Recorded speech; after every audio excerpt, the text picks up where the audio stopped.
Salah satu penyebab lemahnya hafalan daya ingat adalah sering berbuat dosa dan bermaksiat. Ada satu perkataan dari Imam Syafi'i tentang pengaduan beliau kepada wakil gurunya mengenai lemahnya hafalan. Nah, coba Anda bacakan syair perkataan Imam Syafi'i mengenai hal tersebut. Ta'alim halaman 41. Syakautu ila wakil su'ahibti fa'arsyadani ila tarkil ma'asi.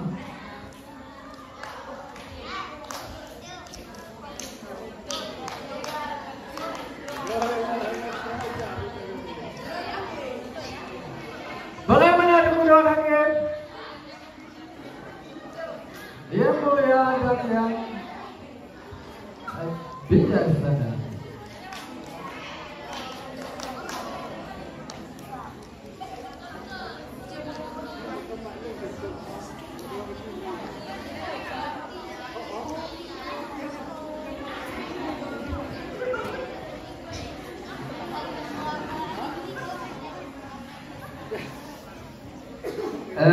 Jadi kan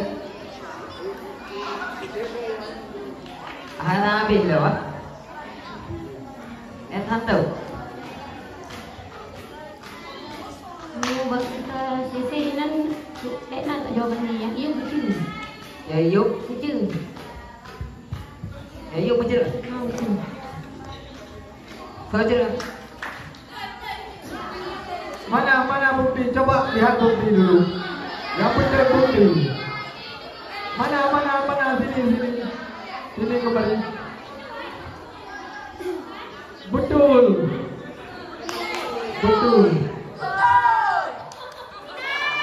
Regulator nak baca. Betul. Coba tunjuk. Regulator nak baca. Baca. 100 untuk regulator.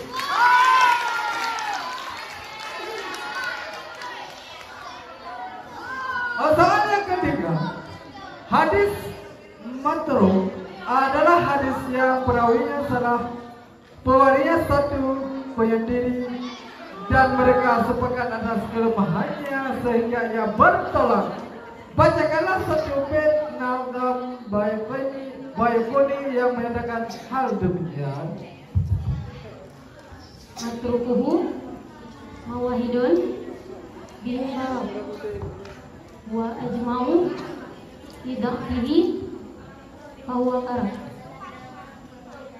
100 untuk regulator. Soal yang keempat, hadis musnad merupakan hadis yang sanadnya bersambung dari para perawi hingga Nabi tanpa terputus. Bacakanlah bait nazam Bayquni yang menjelaskan hal tersebut. Wa ma aghaftahu ila ashabihi.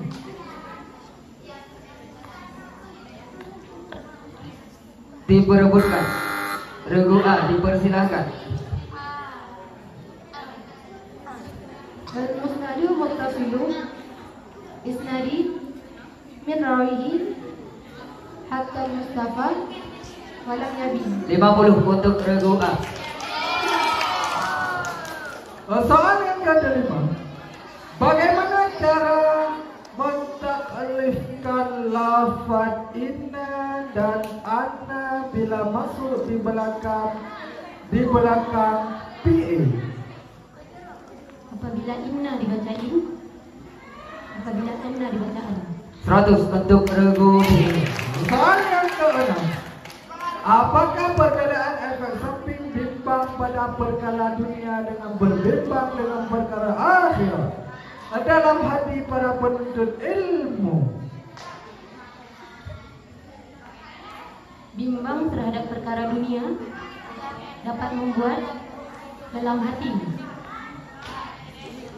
sedangkan bimbang terhadap perkara akhirat dapat membuat dalam hati. 100 untuk regulator. Soal yang ketujuh, kurban disyariatkan untuk menunjukkan kesetiaan mengorbankan suatu yang paling berharga sehingga dapat meningkatkan kesadaran kita atas nikmat Allah yang telah diberikan kepada kita serta bentuk rasa syukur atas nikmat Allah tersebut. Oleh karena itu hewan yang dikurbankan harus sempurna tanpa adanya kecacatan. Nah, sebutkanlah kecacatan yang harus dihindari pada hewan kurban. Buta, pincang, kurang gizi, cacat fisik, cacat pada organ, duka,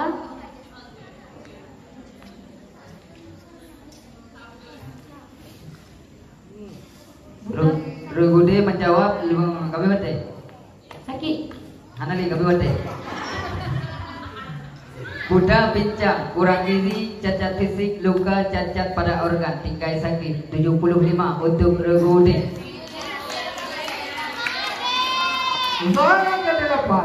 Di dalam kitab Ta'lim Muta'alim dijelaskan bahwa seorang pelajar tidak akan mendapat ilmu melainkan ia menghormati ilmu dan pemiliknya, yaitu gurunya.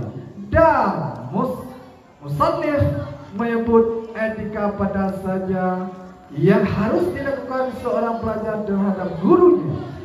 Sebutkanlah. di antaranya adalah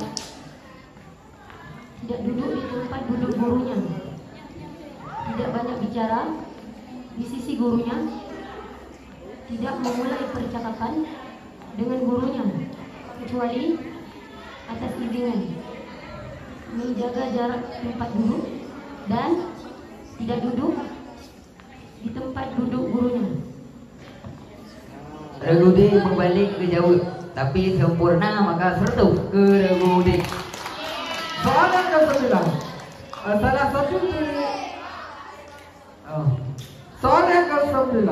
Salah satu ciri istijrat adalah ketika seorang terus-menerus melakukan maksiat, namun rezekinya lancar, hidupnya bahagia. Sebutkan bahaya yang diterima oleh seorang yang terjebak dengan istijrat. Bahaya istidraj adalah membuat seseorang terlena, lupa diri dan sombong sehingga semakin jauh dari Allah dan terjerumus ke dalam kemaksiatan yang lebih besar sehingga kelak akan Allah azab dengan azab yang pedih. 100 untuk Regude. Soalan terakhir. Dalam kitab Sirajul Talibin dijelaskan berbagai tahapan yang perlu dilalui oleh seorang hamba dalam beribadah kepada Allah. Di antaranya adalah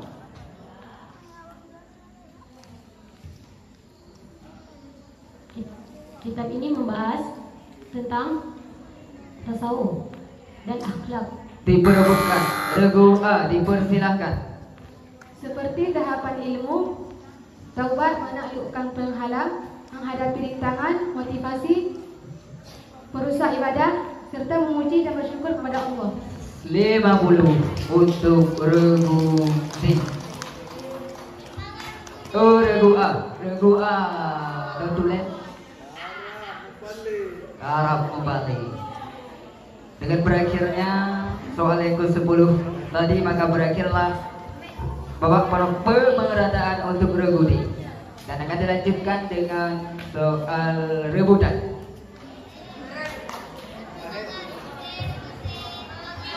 soal rebutan.